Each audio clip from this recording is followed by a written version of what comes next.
இருந்து கர்த்தர் துதியை உண்டு பண்ண போகிறார். நீங்களும் நானும் துதிக்க போகிறோம். நம்முடைய சிறுமையை கர்த்தர் மாற்ற போகிறார்.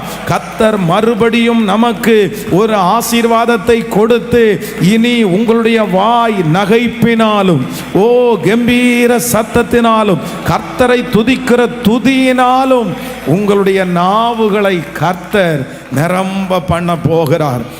நான் விசுவாசிக்கிறேன், நம்ம துதிக்க போகிறோம். உங்க வாயிலிருந்து கர்த்தரை துதிக்கிற சத்தம் வரப்போகிறது. அந்நாள் துதித்தது போல ஆண்டவர் உங்களை துதிக்க பண்ண போகிறார். உங்க பிள்ளையை குறித்து நீங்க துதிக்க போறீங்க. உங்களுடைய கடன் காரியத்தை குறித்து நீங்க துதிக்க போறீங்க.